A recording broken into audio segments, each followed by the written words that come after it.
Suite à la publication d'articles concernant Kailasa par différents médias français tels que Le Figaro, France 24, Le Progrès, L'Avenir, l'Alsace, Sud-Ouest et Kassataya, nous faisons face aujourd'hui au besoin de répondre. Bien que nous respections le rôle fondamental des médias de diffuser l'information, nous sommes forcés de constater les signes d'une campagne systématique de désinformation, venant perpétuer la représentation erronée de communautés hindoues autochtones marginalisées et persécutées que Kailasa représente. Il est alarmant de réaliser que ces articles furent publiés sans émettre aucune tentative de nous contacter, et il l'est encore plus lorsque l'on prend en compte l'importance des médias concernés. Nous souhaitons rappeler qu'il est d'un impératif fondamental de présenter une perspective équilibrée, et nous sommes convaincus que des médias tels que Le Figaro, France 24, Le Progrès, L'Avenir, l'Alsace, Sud-Ouest et Kassataya reconnaissent le principe journalistique fondamental selon lequel les deux côtés d'une histoire doivent toujours être explorés.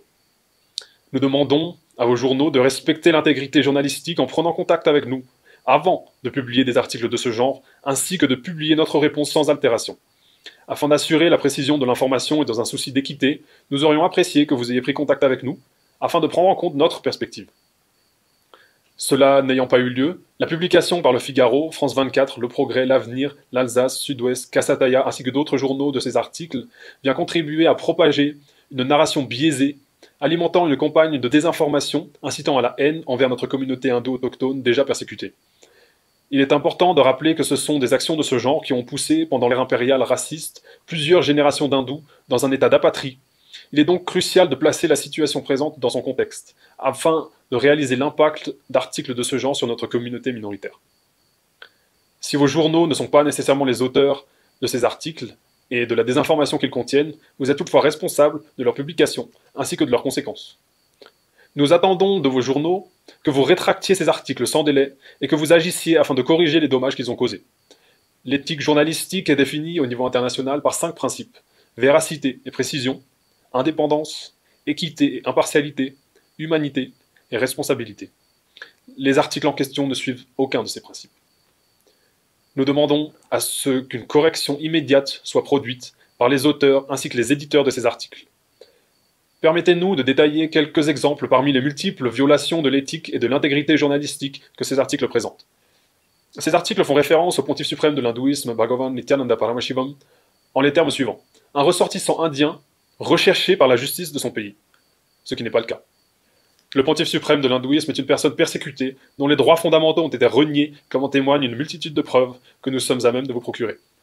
Nous référant encore une fois à vos articles, il est important de faire savoir qu'Interpol a rejeté toute demande d'émission de notice envers le pontife suprême de l'hindouisme sur la base de preuves, leurs ayant été fournies, ce qui établit de façon claire que les déclarations contenues dans vos articles sont fausses. Il est important d'ajouter qu'en dépit de plus de 15 ans de poursuites malveillantes et injustifiées en Inde, le pontife suprême de l'hindouisme n'a jamais été reconnu coupable d'aucun crime. De plus, le pontife suprême de l'hindouisme a été déclaré innocent et disculpé par le système judiciaire américain il y a plus de 10 ans, concernant les fausses accusations de viol dont il fut l'objet. Pour être précis, le 4 avril 2013, le pontife suprême de l'hindouisme fut déclaré innocent aux États-Unis par le tribunal de Californie. De plus, le tribunal fédéral de l'Ohio s'est également prononcé en faveur du pontife suprême de l'hindouisme et a pénalisé la fausse victime d'une amende de près d'un demi-million de dollars pour accusation infondée et malicieuse. Ces faits appartiennent à l'affaire numéro 213 CV 00526, tribunal de district des États, district du sud de l'Ohio. Les allégations non prouvées de viol en Inde sont fausses et malveillantes. L'omission par vos articles des jugements des tribunaux américains disculpant le pontife suprême de l'hindouisme de ces fausses accusations, accompagnées de la diffusion active de désinformation à son encontre, sont de forts indicateurs de non-intégrité journalistique de votre part. De nombreux défenseurs des droits de l'homme de renommée mondiale, tels que le conseil du roi Mr. Geoffrey Robertson, ont fourni des rapports indépendants ainsi que des opinions juristiques qui attestent de l'innocence du pontife suprême de l'hindouisme. Dans son rapport, le conseil du roi Mr. Geoffrey Robertson déclare: les revendications de A et B contre PN ont été rejetées dans ces affaires américaines, avec des frais dans le cas de A et des dommages dans le cas de B. De plus, des preuves supplémentaires sont également apparues dans les procédures américaines montrant que les allégations étaient fausses. A et B font référence aux fausses victimes Ati Rao et Vinay Bharadwaj, et PN fait référence au pontife suprême de l'hindouisme. Le tribunal a statué en faveur du pontife suprême de l'hindouisme et a infligé une amende de près d'un demi-million de dollars à la fausse accusatrice de viol, pour fausses accusations et diffamation envers le pontife suprême de l'hindouisme. Vos articles affirment également que Kailasa est un pays, je cite, qui n'existe pas, un pays imaginaire, fictif, etc. Permettez-nous de soulever une question. Sont Taïwan, le Kosovo ou encore la Palestine des États? L'autodétermination est un droit humain consacrée par de nombreux instruments internationaux, y compris la Charte des Nations Unies.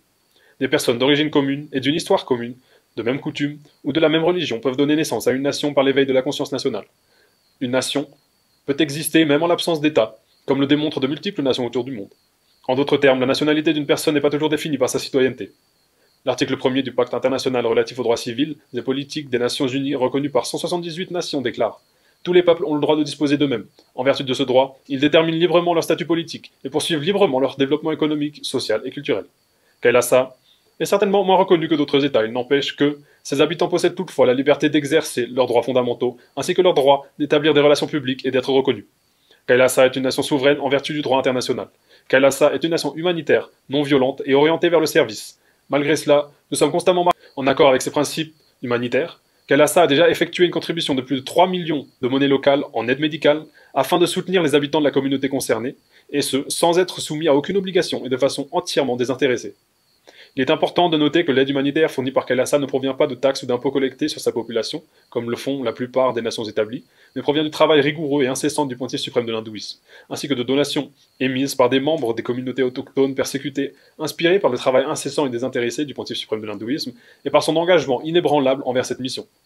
Kailasa est la renaissance de l'ancienne nation civilisationnelle éclairée hindoue, ravivée par des hindous déplacés du monde entier. Kailasa est une entité internationale reconnue et a établi des relations bilatérales sans escroquer personne. Les organisations et institutions représentant Kailasa ont établi des relations diplomatiques avec de nombreux États, villes, circonscriptions et municipalités de par le monde, favorisant des échanges culturels, encourageant le dialogue interreligieux et poursuivant des services humanitaires basés sur l'hindouisme dans le but de promouvoir la paix mondiale par une meilleure compréhension des cultures diverses. Comme le démontre l'aide médicale offerte par Kailasa au peuple paraguayen, Kailasa agit dans un objectif profondément humanitaire. Il est cependant regrettable qu'en publiant de tels articles à fond racistes et hostiles à l'hindouisme, les médias francophones aient omis de mentionner les services humanitaires entrepris par Kailasa. Ces articles viennent amplifier la persécution systématique à laquelle notre communauté est exposée au lieu de reconnaître ses exceptionnelles contributions. Leurs auteurs ont déployé des efforts ciblés afin de perpétuer une campagne de désinformation à l'encontre d'une communauté vulnérable bénéficiant de l'aide humanitaire de Kailasa.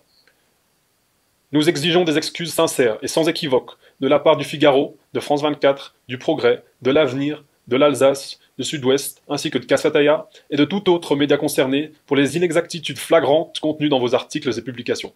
Nous demandons une correction ou une clarification sans ambiguïté, reconnaissant l'inexactitude des informations publiées et fournissant des détails corrects et précis à propos de Kailasa, afin de rectifier le préjudice causé.